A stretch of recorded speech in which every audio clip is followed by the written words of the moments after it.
Hello Espets, I am back with another change to Google Drive, which happened today. This is a change that a lot of you have been waiting for. It should change to the new Google Forms. So I'm going to take you a quick walkthrough for what new forms look like so that you know how to talk to your teachers. So I'm going to create a form just like I always have. Now the first time that you go in to create a form, what you're going to notice is that a window will pop up asking you if you wish to switch to the new Google Forms. The suggestion to teachers should be that they go ahead and do that now so they have time to play around and mess with it because as we all know, eventually Google is just going to pull the plug on the old one and we're going to be stuck using with the new one anyway. So the first window that pops up in the new Google Forms is the window for creating a title. So we're going to go ahead and just call this one Preview. And then you're going to see here that you get the option of creating or of picking your theme right here from the start. Now, one of the things that people are immediately going to complain about is the lack of themes compared to the old forms. There's definitely a smaller number of themes than before. I'm not sure if this is something that is just going to be temporary or this is permanently the case, but for right now, these are the only themes that you do have access to. So once you select your theme, click OK. You'll be taken to the form edit screen, which as you can see looks very much like I'm in a document, a regular Google document, which is a change from last time. Across the top you can see that you have your menu items as you did before, but then you have another little toolbar here right below it. You have a button to change your theme again if you wish to change your theme here. But this button next to it is the one that's going to be most important for you to point out to your teachers, and that's Choose Response Destination. Now one of the big differences with the new Google Forms is that you now have the option to either keep the data in a spreadsheet, which is the way that it was before, or you can choose to have the data just reside in the form itself. If you choose to have the responses reside in the form itself, then you would go up here to Responses and click Summary Responses in order to see the responses that have come in. You will not, though, have a spreadsheet with the data in it.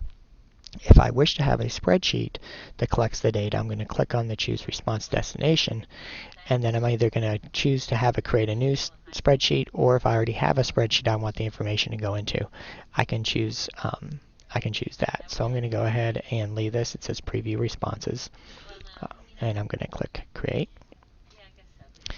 and that spreadsheet gets created on the back end. You'll notice it's working right here at the top. Then right next door to that, you'll see I have the button for View Live Form. If I click on that, it takes me to my form. Notice it did open it in another window. So moving down the edit screen here, you'll see that you have your only two options now, either to require the login or to automatically collect respondent's username. Just like before, you have your title and you have your description box, which is the same. And then we go into the questions. Again, this is the same as it was before. You give your question a title, choose the type of question that you want. Now, when you choose the type, you are going to notice that there are two additions that were not there before, and that is date and time.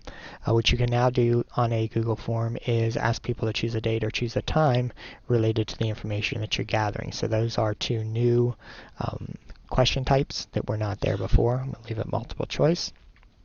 Give it a few options.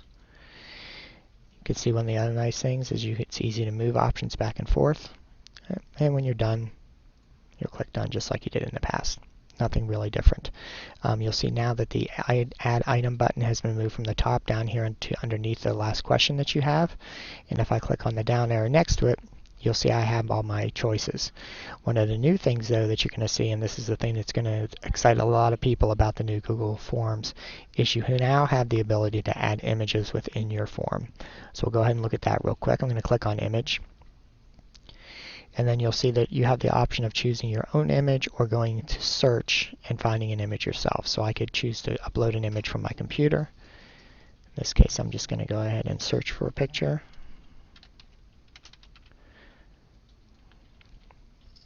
Okay. Once I have the picture that I want, let's go ahead and choose this one. Now, one of the things to keep in mind is there will be some picture formats that will not import into a Google form. You will get a message that tells you about that, and you'll just have to pick something else. So you notice here that my picture is now in my form. I can give the picture a title. I can have some text that comes up when I hover over it if I choose to. If I decide I want a different image, I can use this Change Image button. If I want to make the image bigger or smaller, it's just a matter of pulling the corners. And once I have it the way I want it, I click Done. Right?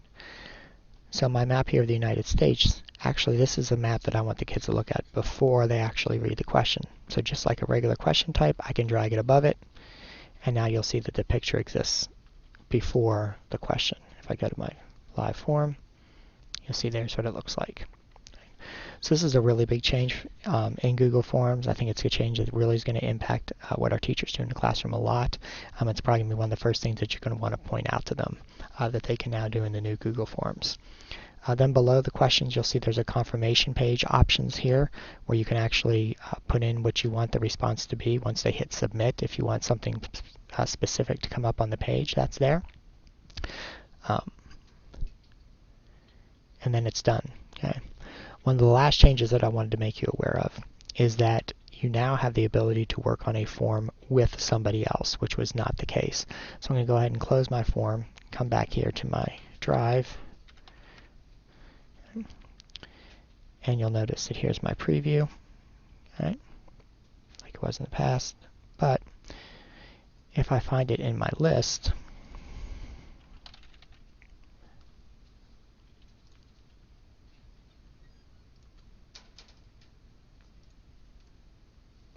I can click on the box and click share. Okay. So now more than one person can be working on the same form at the same time, which is another great thing. So that is the new Google Forms. It is available as of today, May 30th. This video will be in the Information Center along with some documentation to help you